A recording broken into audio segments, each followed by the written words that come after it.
ஆனா எதை நோக்கி பயணிச்சுக்கிட்டு இருக்கிறோம் எல்லாரும்? ஆன்மீகம் எப்படி இருக்கு? 1008 கோயில் சிவன் கோயில். அதுல முதல் கோயில் உத்தரகோச மங்கை, பாண்டிய நாடு, பழம்பதி நாடு. கோயில் இல்லாத ஊர்ல குடியிருக்க கூடாதுன்னு ஏன் சொன்னாங்க? கோயிலுக்கு போகணும்னு நினைச்சா குளிக்கணும்னு தோணும், குளிச்சாக்குனா சரியான தூய்மையான ஆடையை உடுத்தணும்னு தோணும். கோயிலுக்கு போயாச்சுன்னா கண்டதா பேசக்கூடாதுங்கிற எண்ணம் வரும். கோயிலுக்கு போயாச்சுன்னா பக்தியோட இருக்கணுங்கிற நல்ல பக்குவம் வரும். இதற்காகவே மனிதர்களுக்கு இன்றியமையாத ஒன்று ஆன்மீகம். அப்படிப்பட்ட ஆன்மீகம் தான் நம்மளை பக்குவப்படுத்தியது. இன்னைக்கு அப்படி இல்லை, அந்த பக்கம் போகாத, கோயில் இருக்கு, இந்த மாதிரி தப்பா பேசாத, கடவுள் பார்த்துக்கிட்டு இருக்காருன்னு சொன்னதெல்லாம் காலம் போய் கடவுளாவது ஒன்னாவது. கடவுளை கற்பித்தவன் முட்டாள்னு கற்பிக்க ஆரம்பிச்சான், முடிஞ்சிச்சு ஜோலி.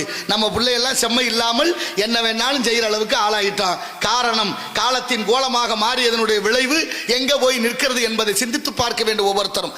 கடவுள் இல்லாமல், இறைவன் இல்லாமல் எதுவும் இல்லை என்பதுதான் முடிந்த முடிவு.